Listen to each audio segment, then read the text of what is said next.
All right, let's call the meeting to order, 6:01. Roll call.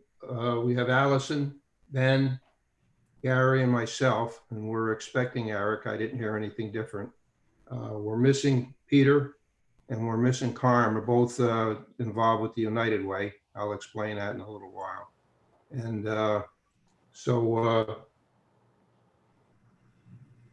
I guess we're all set for the meeting, and I just have a little report that I want to make. I'll mention Peter and Carm and myself, and Connie actually, we're all on the board at the United Way. Today's a very important day for the United Way. It's a 5/18 day, and we're doing everything virtually. Makes it a little more difficult, but they're raising money. Believe it or not, they've raised somewhere around close to $1 million now for other 501c3 that are dedicated to helping out small businesses, 501c3 small businesses in the area. So they're doing a heck of a job, and that's going on right now. And they've got a presentation coming up very shortly. That's why they're not with us. So kudos to them.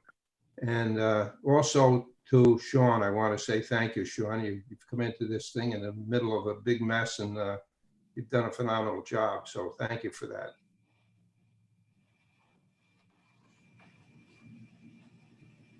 So with that, actually, before we go any further, it looks like we may have lost Eric, in which case we've lost a quorum. I'm sorry, Gary. Yeah, it looks like we lost Gary. Sorry, Gary. Have we lost Gary? So we have to hold off until Gary gets back on. Yep. This technology is wonderful when it works. That's what we said the other day. Yes, it could be useful, but if it can't get on, it doesn't work very well. Well, John, let me just say, John, thanks for the comments, because if you know me, I tend to walk into a lot of messes. The most recent one was trying to redo my kid's bathroom upstairs, and I created a water feature in my kitchen in the process. So thankfully, this is not of my own creation. We're going to keep going. So. Gary has rejoined us, and so Sean, it's in your ballpark now. All right. I'm not sure why I got kicked out, but let me just sort of go over things. We do have some items on the agenda, so the reading and the approval of minutes will wait until we have full quorum here, and then we went to reports of officers, and John provided his remarks. So let me jump into some of the things that have been going on here in the Planning and Economic Development Office that feed into the IDA. As I mentioned in my update to you, with the agenda of this meeting, we had done a business survey about a month into the COVID shutdown to see, how that was impacting town businesses. And, I'll say that, some of the responses weren't surprising, pretty consistent with some of the challenges that I think we expect across the nation and the state and in the region. But, I'll say it's sort of summarizing it, to this one statement is that I think what I took away from that survey, and I provided to you into my summary, was that businesses here in the town of Colony are quite resilient. When you take a look at what businesses were expecting to experience in terms of shutdowns and closures and so on, in the town, we don't necessarily have to that extreme.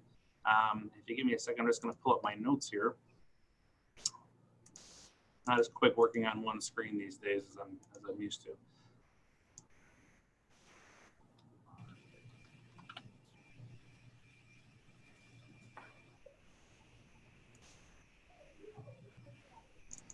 Thanks for your patience on this. So, we looked at things nationally, just to put into perspective.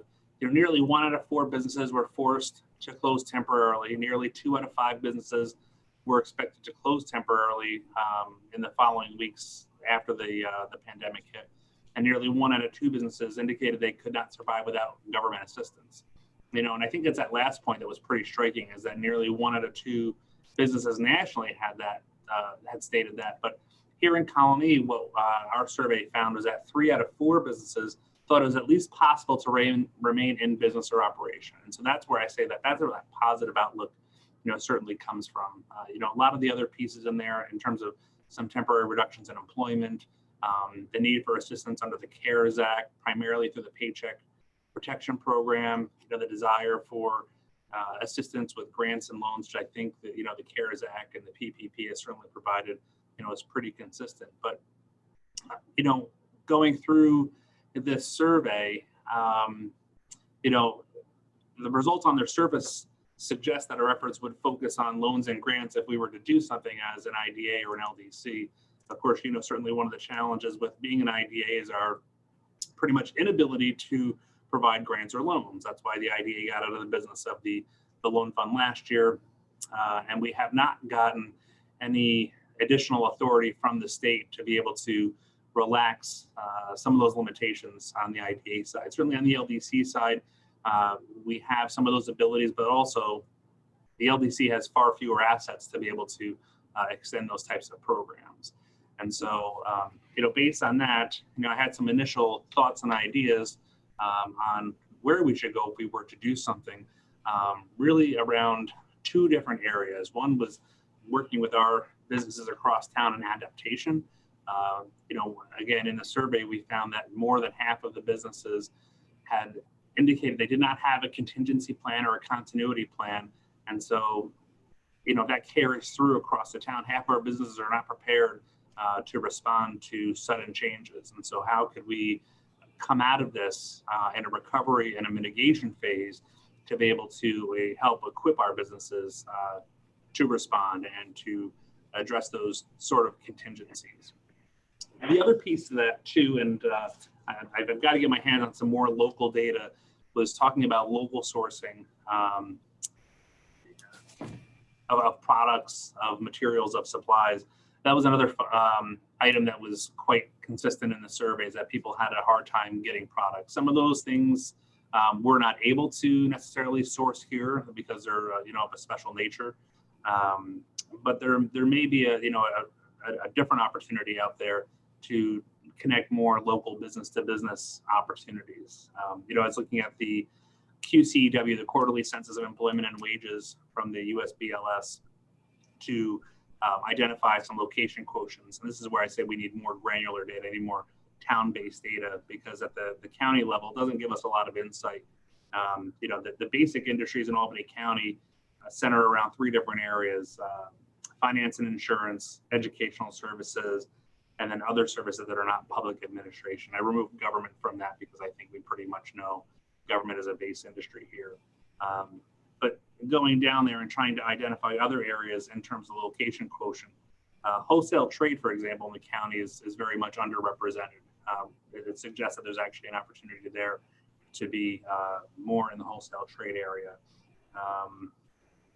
Construction, manufacturing has a low quotient in the region. And so what I'm looking for is location quotients where the industry is either really overrepresented, and that means we have a base industry here, or the industry is present but underrepresented, has less than 75% of what you would expect to have nationally. And it suggests that we're importing a lot in this area to fill that need. So, those are the things. When we talk about local sourcing, how can we work with our industries and our businesses to fill those gaps? One, it's beneficial because it does create new economic activity here, prevents economic leakage in terms of buying and sourcing from outside of the community, outside of the region. But two, in a situation like we're having right now with COVID, where supply chains are disrupted, being able to reinforce that locally, and I've talked about this in other areas of the country too that have dealt with natural disasters, being able to either turn the direction around of the supply chain to serve locally, or to continue to just do that on a permanent basis, I think has some certain economic benefit. So any questions on that, on the summary of the survey I sent out? No? Okay. No. All right. Well, that's good. And I think this is certainly a little different too, from what I understand in terms of the IDA's activities. Instead of just approving projects, we're now trying to think a little more on the proactive side. So again, that's my sort of conclusion here, is that I think there's two opportunities in business adaptation, local sourcing. Business adaptation is the one I'm focusing initially on, because I think that we can actually use some of our resources to do that, and particularly what we have available through the IDA, developing some trainings, particularly focused around helping businesses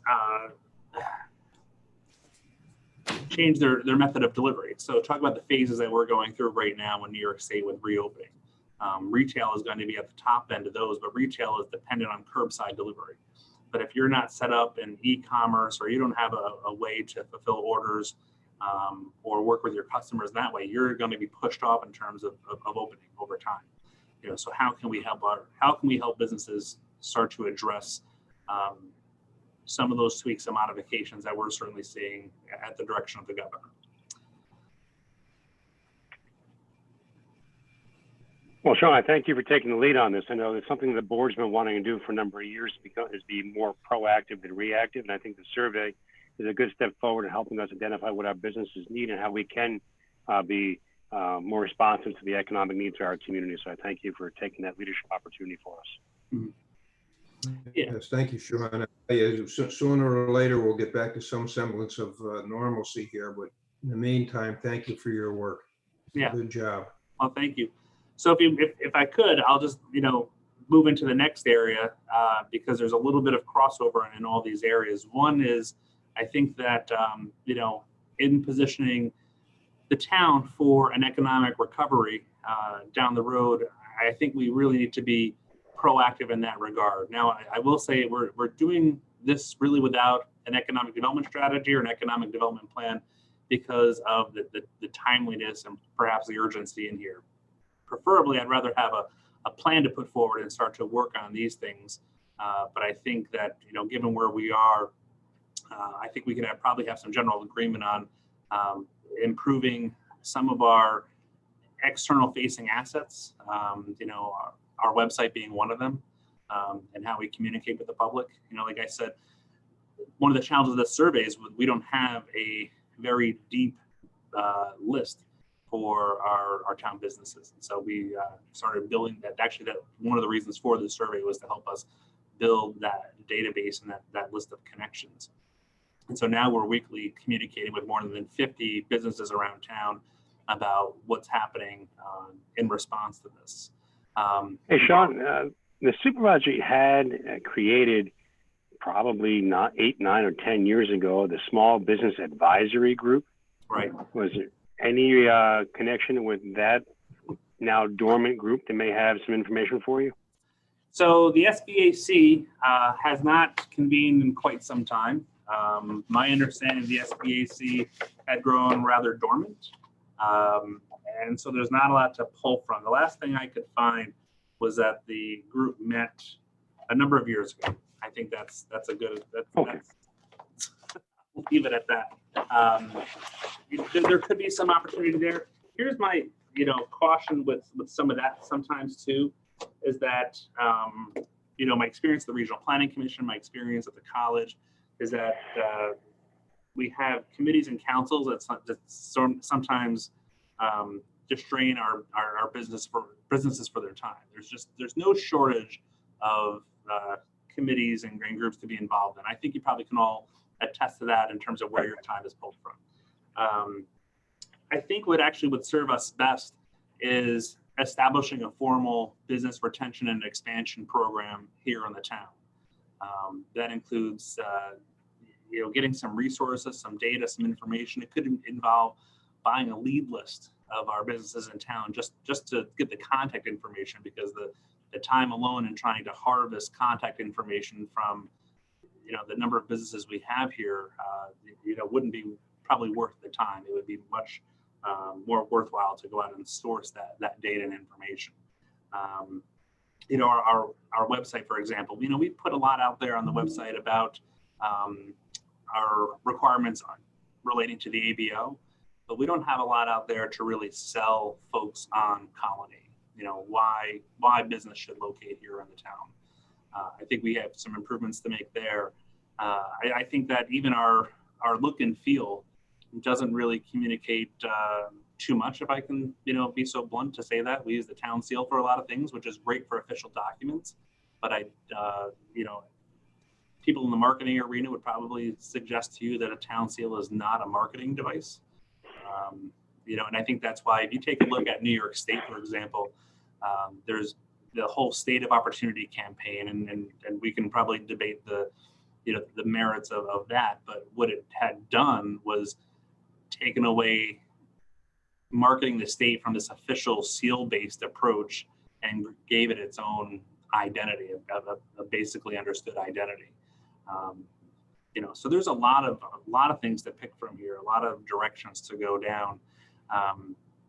And that's where I go into, so like I said, these all sort of like feed into one another. So we talk about the survey, we talk about communication, and then now we sort of talk about, how do we sell the town, and how do we, pitch the town to potential investors. We can do things as usual, which is sit back and wait for projects to come here, and react to them as they come forward, or we can be in a leadership position to communicate what sort of projects are desired here in Colony, and go after them that way, and go after those opportunities in that direction. I think the board's very interested in that, Sean. I know a couple of years ago we spoke about that when we first started commissioning the Colonies study to give some data. That was more on the retail and the hospitality industry. But I think we discussed many times our wanting to understand where our industries are, what industry leaders are, what their supply chain, how can we pull that into town of Colony, and how can we expand? Gary has been saying this for at least 9 years about how he's trying to figure out how we can reposition this IDA to a much more proactive organization to go back and do the business attraction, retention, expansion. And we haven't had the resources before to do that. I think with you leading the charge, we now have some new resources at our disposal, and our toolbox can be used better. Mm-hmm. I would also add to that I think it's a little bit difficult from the point of view that ever since the IDA was formed, previous to this administration, which goes back a number of years ago, there's always been a sense that acquiring business in this town wasn't difficult. So we really didn't need to give up a lot to be able to get business to come in. So I think a lot of the mindset constantly flowed from that. And we do have a lot of people that have been interested because of the physical location, the way the roads work, and everything else. We've also had a lot of tension, though, between that and between the residents themselves, who have really gotten, let's just say, less than enthused about bringing in a lot more business that was going to bring in a lot more problems as it related to traffic and transportation. So to some extent, when you're dealing with what you're going to do in terms of marketing and that, you kind of have those conflicts, those two kind of competing goals that you have to be careful about. Mm-hmm. Because a lot of the administration that was voted in back in the day was predicated on the idea that people had really been tired about let's just say the consistent development that didn't seem to make any sense, where every single parcel in the town was somehow or another turning into something. And generally that something was retail. Mm-hmm. So that being said, any marketing strategy, and I'm 100% behind Ben and everybody else on the board. I think we're all at the same place. We really want to bring in the right business. We really want to find a way to be able to do marketing in such a way that can get that correct business in here. But we also have to be a little bit concerned, I would say overall, about bringing in businesses or starting to float the idea that we're going to bring in a lot more retail or things along that lines, because there is a huge pushback. So I guess that would be my 2 cents. And I come from the community perspective. I was previously involved heavily with the homeowners associations and so forth. And so with that, I kind of always a little bit understand where they're coming from, particularly when they feel their property values and so forth could potentially be diminished based on all the traffic and that. So again, all I'm trying to say is that I'm really 100% behind this. I think it's like a fabulous way to go, but I don't want to start a fire on the other end either, where all of a sudden we have pushback. No, Gary, I think you're right that we have to be respectful of what the residents want because they're the primary shareholders here in town. You know, and if we're not responsive to what their expectations and needs and desires are, then we're probably setting ourselves up for a significant failure. You know, let me just, you know, sort of, you know, talk about how, you know, recently we got a lead in from the state and what they were looking for a potential site. And I'll contrast that with, and please don't take this as a knock on the project, but Trader Joe's. I hear lots of concerns about Trader Joe's and that it's probably not in the best spot because of its parking constraints. And probably right now when you go there, you can see, you know, some of the significant challenges that site has. As people are trying to remain socially distant. Ben probably sees it quite frequently since you're just on Wolf Road. Right, on Wolf Road. You know, and a project like that, I don't know how much the town was involved in attracting that opportunity, and that was something that a lot of people wanted. You know, or how much that was just driven by the real estate community bringing a project forward. You know, all wrapped up with pretty much a lease signed contingent on getting a site plan approval or what have you. That was pretty much came to us from from the developer. In fact, most of the work we have to the board the last 5 years has come from the developer side, not from us being proactive. But on that project, I'm surprised still that there was not a no left-hand turn on that site. Besides it being poorly designed and not properly, there's not enough parking for that site and poor traffic circulation internally in the parking lot. There's also still that no left turn issue. And you can hold up the entire parking lot and anyone trying to get in from Wolf Road on that particular site. Same issue with Ephraim's. Yeah. So just before you continue, I just want to add one thing to that relatively quickly. I think part of the problem, and maybe others won't agree on the board, but my own personal opinion is that project as it was set up, approved and went through, we don't seem to be very well connected to what happens in the planning end of this. We end up getting projects where people come in and granted, they do have to get planning board approval, but there doesn't seem to be a close connection between what we're doing and what they're doing in terms of being, you know, promoting the same mind frame. So this project came there, we had it, we were kind of needed to do something with it, but we weren't really involved with the why it's there, how it's there, you know, what made any sense of putting it there, or were we involved with having any say in terms of could it go somewhere else? Sure. I think that's what I'm, you know, trying to steer towards is engaging the IDA, the LDC, the town's economic development bodies to provide more input in those processes and provide more feedback. You know, my approach to this, you know, and Gary, in terms of the disconnect between economic development and planning is that those two have to be intrinsically linked together. I think that some of the best projects I've done over time have been projects where it's understood that there is a clear connection between planning and economic development. So let me get, you know, back to the, you know, the example that we're working with a lead here from the state. And so we apply those same principles. You know, we know what the lead is looking for, what the business needs to be successful.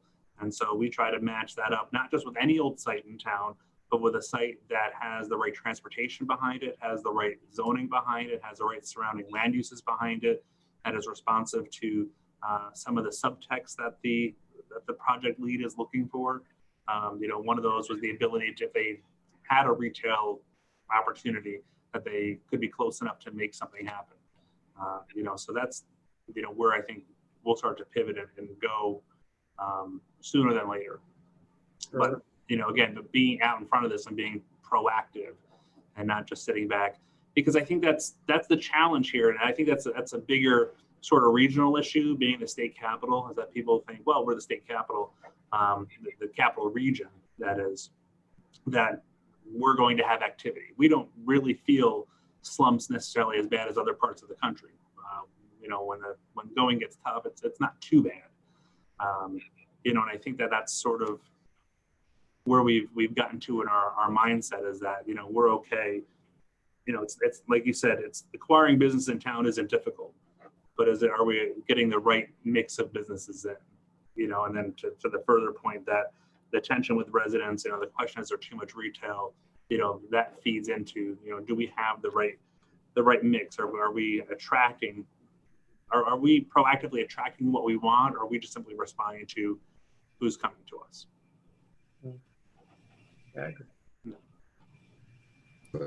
So, so there's really, at the end of the day, a number of directions to try to go into, and trying to, pick the right ones that are most important, I think are critical. I don't, and I'm sort of like outside of my comfort zone on this, because I say to my students all the time when I teach economic development that this is not a marketing job, but I'm going to suggest to you that actually what we focus on right now is the marketing part of the job. But when I say that, I really mean the communication part of the job. The communication part of the work, I think, is where we really can improve things. And that leads back into, the website, the identity, and that leads back into business retention and expansion, which then, pulls out of what we're finding from the survey. This is why I say this is just a really huge set of connections that exist here. It's really, almost. It's as if you're giving a short course on economic development. This is absolutely the short course on it, the master class. How about that? So, there you go. Well, we spoke, as Sean, as we said before, we spoke about the website last year. So the board is very interested in identifying ways that we can strengthen our outward-facing marketing communication, our branding. One of the challenges we had in addressing our website was going back to what we want to be and what we want to offer, and what kind of content we want to place on the website. But just slapping on a pretty new website doesn't do it if we don't have the content behind that. Whether it's the site selectors, whether it's our zoning, whether it's our mission, whether it's our goals, whether it's our workforce, what are we trying to sell? What are we trying to promote? What are we trying to communicate to the public that this is what kind of economy we want to have here? So we have a lot more internal research we want to do to strengthen our goal mission that'll help you in developing what that website should look like and be. Right. Yeah, because we need to really do this right. We have to have a value proposition. What is Colonies' value proposition? Why is this the place where you're going to invest your time and your resources, your money and your effort? But having a plan to get there, I think, is going to be important. So I guess, there's my question out to you, is that where would you like to begin? We have a lot of things that we can tackle. I think there are some things that we can address right away. I do lean towards the website because we can do it in such a way that we can respond and adapt and change. We have a current website that's really hard to make changes to without wholesale, throwing out the old and bringing something in brand new. But I've certainly done my share of projects where we can adapt those types of assets over time as needed. There can be other plugins and platforms that can be friendly to a new technology. It's one of the limitations I think that we have right now, is that we have a website that is homegrown, which has its advantages, but it also has some of its own disadvantages. Who Colony is or what Colony is, that's another piece too. Like I said, what do we want to, or how should this town brand itself to outside stakeholders and inside stakeholders? What's that message that we want to communicate? So do you want, so my question is, do you want to start with one of those tasks, or we want to start more globally and doing some, initial economic development strategic planning, even at a very high level? I ask one quick question. When you put together a website, I come from business process development and IT development, but my sense would be that until you're able to answer some of the questions that you're talking about, it would be difficult to really do much other than potentially improve the technology. Because you can't really brand yourself easily until you have the idea of what you're going to brand yourself for, and you've got the commitment between not only us, but the town, in a more global sense as to what that's going to be, I think. I mean, I find it very difficult to build technology without understanding what the requirements are. And the requirements are usually predicated by what policy wants to enforce. So in this instance, the policy, that the branding, the idea of what we're going to be, as Ben puts it all the time, and I agree with them, I think is kind of important. Don't you? I don't know. You got more experience, but it just seems to me, based on IT development, that it would be hard to, you know. Well, and I guess, that's the burning question right there, is that, what do we want to be? We can make updates and meet our requirements under the ABO. There are some, difficulties in making sometimes, quick updates and changes to the site. Getting information posted to be compliant with the ABO is, a longer process than I'd like it to be here. So, from that perspective, from a compliance perspective, that would be why we would make a change sooner than later. But to the bigger picture of, who we are and what we're trying to communicate, right? We have to discuss that more before we can really tackle all of it. It's really a parallel track. Yeah. Sean and I have been talking about the website too, and I know you've been researching, and I was going to suggest maybe with some of the larger ones throughout the state and get some ideas from them. Yeah, I mean, and I think that's the same thing, is that, we can do what we do now, and our website really does what it's supposed to, which is, check the box for the ABO and put a paper copy of our application out there that you can download and print off. But that's sort of where our capacity ends. I agree with Gary, and that's one of the challenges is in looking at some of the things that we could possibly do. To Ben's point, Ben talked about, site selectors, and making information available about the different sites that exist in town, and how we might pull that in. We could certainly pull in a third-party piece of software to drop in the site. And, Gary, let's say it has, just some scripting code that can be dropped into a website container and it's right there. It can be handled that way, or it can be handled a completely, a different way, where it's built more responsive to, our customers' needs and not just patched together.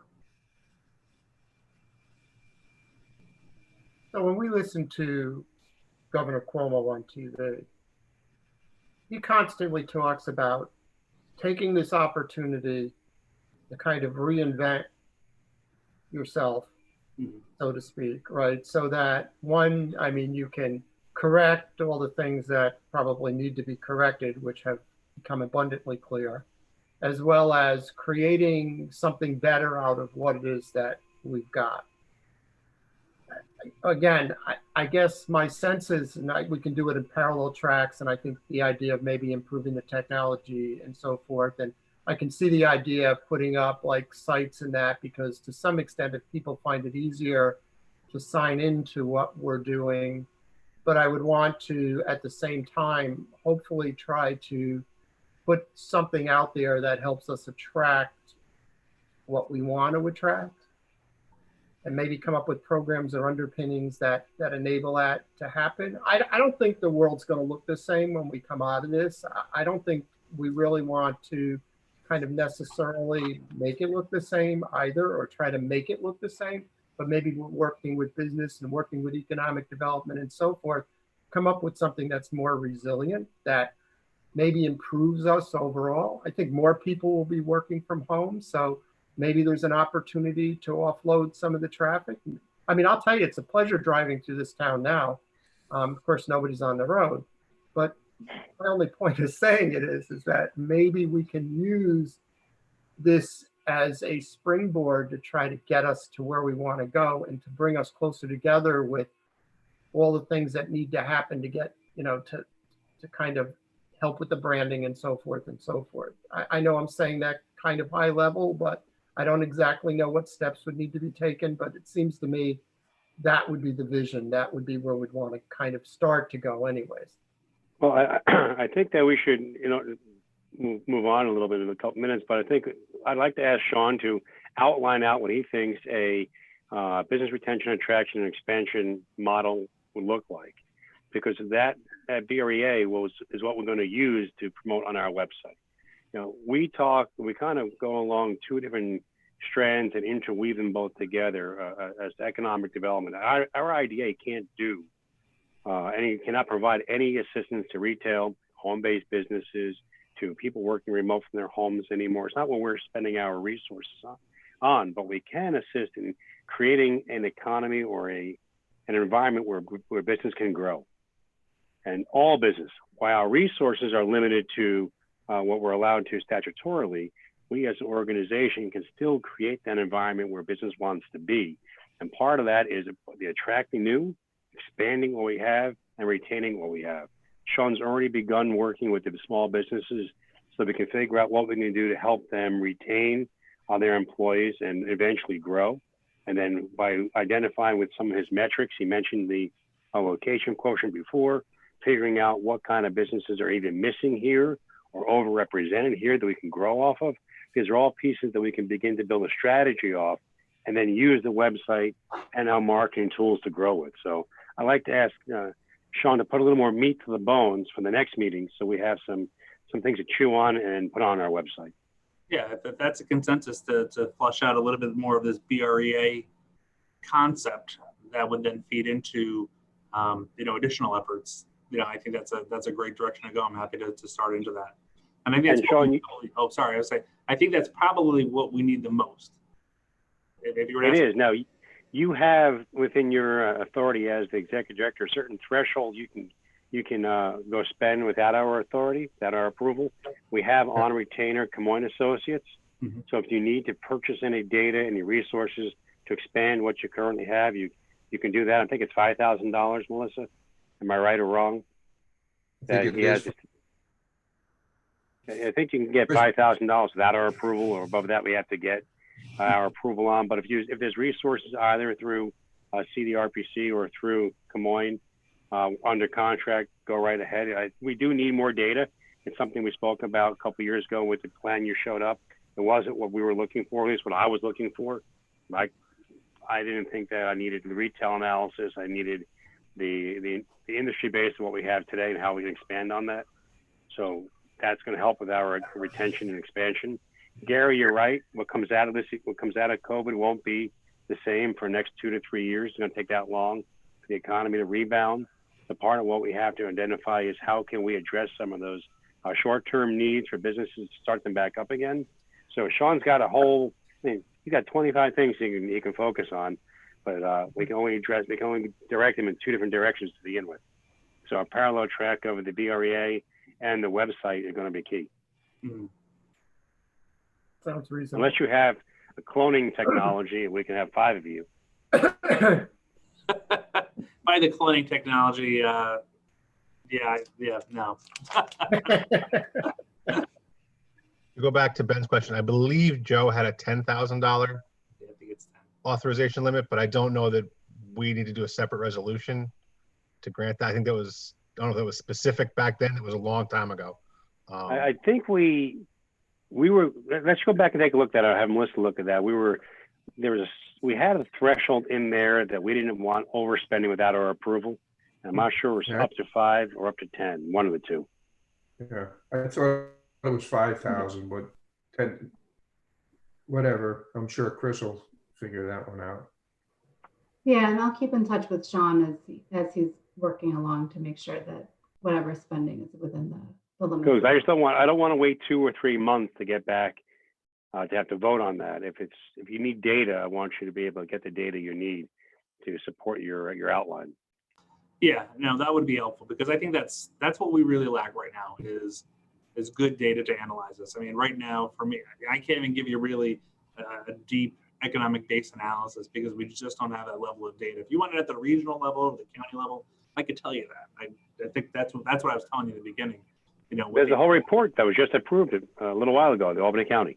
That's right. All that data. Exactly. All that data is in there. So I think we have to drill down a little further at the local level. And so we'll do that. I've got some feelers out to a couple of vendors, people I have past relationships with, just to update them, let them know where I'm at these days, and then talk a little bit more about what solutions they might have that might be helpful to us. You know. And I'm still most interested over the next year if we can find out who our top industries are, who our top leaders are that are manufacturing or creating goods and services here, and where their supply chain is, and how we can start attracting those supply chain businesses to support them and grow here. And when I say grow here, it's not tear down more trees, it's not green space, it's infill development in our industrial parks where we can pull them in and help them grow. Right. Or even in our BOA, we have a whole BOA area that we want to fill too. Yeah, I was just thinking that. Yeah, things are moving along down there too. So I just provided a couple copies of a section to one of the property owners down there who wants to make sure that the plans that they're developing for the site are consistent with what came out of the BOA strategy. So perfect. Yeah. Good. All right. Well, then I'll refine refocus my attention. I'll keep moving down the BR&E area, and then we'll see where that leads to in terms of influencing our marketing or our identity. I think that those are going to be important things to tackle, but I think that like on identity specifically, I have to have a greater conversation with the town leaders as well, because correct, the identity or brand that the IDA may want to pursue in terms of economic development needs to be consistent with what the leadership will support. Otherwise, we're probably throwing good money after bad. exactly. Definitely. All right. Well, I don't. All right, Mr. Chair. Yeah, we didn't get Eric here. So. Good report there, Sean. And before we go on to our CFO, I got a little over exuberant here with the agenda, and I skipped the public comment. I don't think we have anybody else on with us, so. Nope. I think we pass Has that. any Is that public right? comment been emailed in prior? We've gotten nothing. Okay. Nothing. Okay.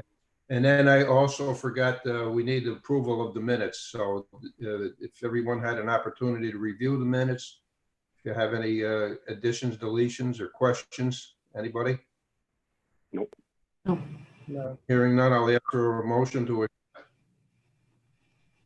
So moved. Ben, Second. I'll second it. No. Gary. Gary, all in favor? Aye. Aye. Aye. So moved. Okay, and with that, we'll move on to Chris. Okay, I emailed out about 4:30 the internal financial statements for the IDA and the LDC through April 30th. So if any of you haven't gotten them, they're probably in your emails. Not a significant amount of activity in the first 4 months. Basically, the IDA is sitting on about $1.4 million in cash. It's continues to have receivables from the state for the BOA, although we did receive a check today from planning for about $58,000, which will go out to liquidate balances due to Barton and Judas. It will leave money still due from the state, and basically the same money goes out to pay Barton and Judas. We still continue to hold the property for sale at the Maxwell Road property. Again, hopefully the plan is to have the town has approached us in talks only to have that to be purchased by the library or to supplement the library's ownership of the corner of Albany Shaker and Old Maxwell Road. The income statement, at this point, we've got roughly a $17,000 profit for the year, primarily because we closed on the Chris's Coffee project for $31,000 and have had only minor operating costs. Primarily, the only thing we've paid for this year is $8,500 for the independent audit. We've paid for the chamber dinner table, which I'm not sure what the status of that whole dinner will be at some point. And then we've paid about $1,600 for the website. And that's pretty much it for the IDA. The LDC has had almost no activity other than paying some bills. They're sitting on about $263,000 in cash balances. And the only thing primarily they've paid for as well is $2,500 for the professional audit for 2019, and again, $1,600 for website maintenance. And that's it for the year. So they as expected, we are not, having no looming projects. We're expecting them to continue to have a somewhat of a operating loss of about $10,000 for the year, similar to 2019. Hey, Chris, on the IDA budget, we have a conferences and travel of 2,700 already spent out of our 3,000. Yeah, that's the chamber table every year. All right, and you probably already paid out the registration fee for the IDA conference in January. I don't know that I was submitted any. I'll be honest. I never got one, recall. So I can't recall what was received, what was submitted.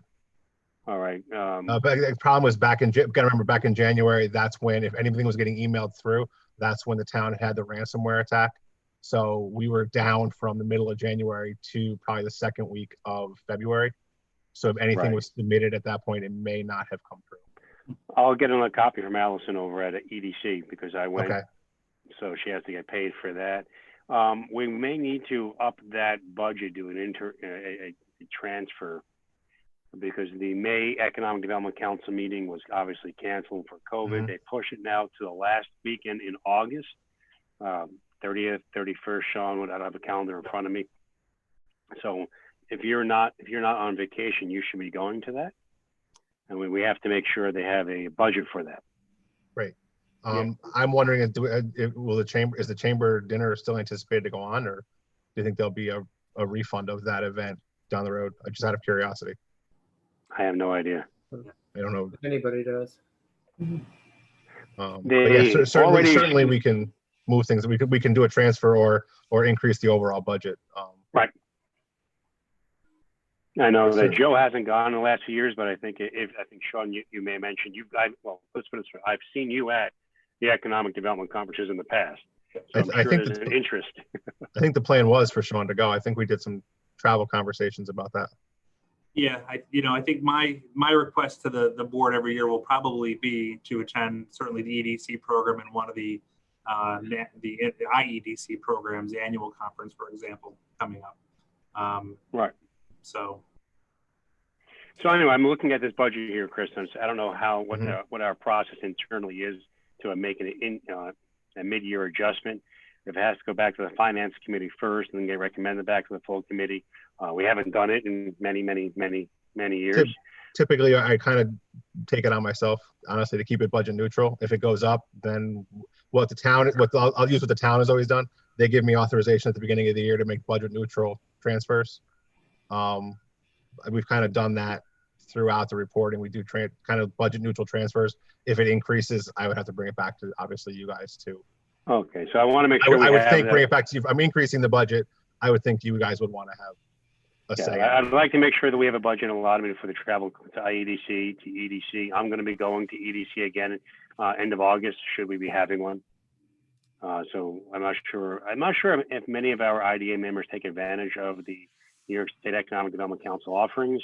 Our council is always there giving presentations and training, both Melissa and Connie. So it's always good to see them teaching and training, so we know we have the best. And I think it's good for our IDA members to keep up on the current trends in economic development and attend some of these opportunities when available. There's also the IDA training that happens, the IDA program that they do specifically for IDAs. That's in January. Yeah. And that got, no, you're talking about the annual meeting, or the annual. Oh, there's two. There's the annual conference in January. There's the annual meeting in Cooperstown, but there's also an IDA program. I have never gone to that one. I've gone to January and the one in here. Okay. Yeah, and that's the new one that they rolled out last fall, and they've done a couple, and I know they're trying to reschedule the one that was originally planned for April. Mm-hmm. Okay, was that the one on Long Island? The one in November was on Long Island. Wow. I think this last one was New Paltz, maybe? Yeah, it was supposed to be a New Paltz originally, and that was the one that's currently on hold. I think they're trying to reschedule it. The other thing we should do too is we typically have all these costs being borne by the IDA. There is no budget for conferences and travel in the LDC, but we should think about what we do economic development wise covers both entities. whether we start to split it or do a, you know, a 70-30 split type thing. But, you know, there's no reason the LDC should be, if they have assets, I mean, we might as well use them. I feel like it's best to use the IDA assets where we can, because they're so restrictive. I would agree with that, Whatever Sean. everybody agrees with. If somebody wants to put together an idea of what you think the cost estimates are going to be for the attendance of these all the various conferences, let me know. It'll be easier to facilitate a budget transfer prior than subsequent. Agreed. Okay. Good. Okay, anybody have any questions for Chris? Hearing none, thank you, Chris. Thank you. Okay, and we haven't had any committee meetings with the audit, finance, or governance, and we don't have our finance committee chair here. So, Sean, do you know of anything that? Nothing on finance? those. We do have some. We have no unfinished business. I do have one item of new business, and that's the request from the town's farmers market to use the former CYC property to allow vendors to park. They're going to move that farmers market from the crossings, which is currently closed, to limit traffic due to COVID. They're going to move that to the town library, and so they'd like to use the CYC parking lot for any overflow, primarily vendor parking. Melissa's got a resolution prepared that would give the town a short-term license, Melissa, to use that. Yeah, so we built in, a license, and so then, we would, if that resolution comes to place, that the IDA would enter into a license agreement with the town, where the town would then be able to. Are we indemnified for if there's any problems there relative? Yeah, so we would include, it there- would be a standard license agreement, so the town would get, that we would get, the IDA would be indemnified, and we would, Sean had previously indicated that, the vendors typically provide insurance to the town, and so we would add the IDA as an additional insured as well to provide any insurance and indemnification for the IDA in this use. Okay. Did everybody get a chance to look at that? Yep.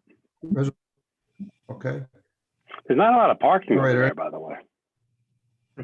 Any more questions or?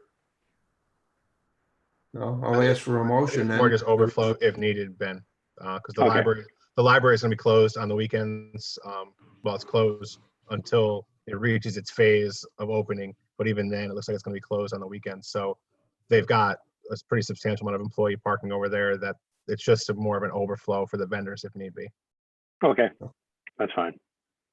All right, can I ask for a motion on the resolution? So moved. Allison?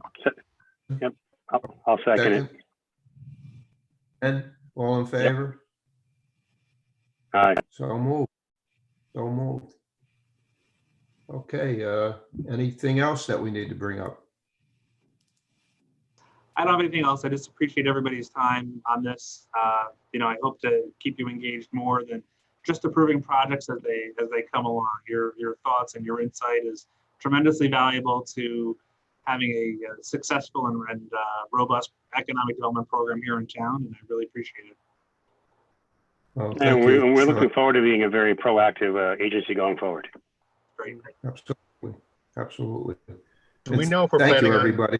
are we planning on meeting live in June or our next meeting or whenever that was? Or are we going to continue to go this way? Do we think now that things are opening back up? I think, Chris, it's going to come down to whether or not they allow gatherings of more than 10. Okay. I'm sure Chris or Sean will keep us up to speed. So, okay, with that, I want to thank everyone, and I want to ask you all to please stay safe and careful, and your families as well. So thank you and have a good night. You too, Sean. You too, John. Thank Bye, you. guys. Bye, everybody. Bye. Bye. Take care.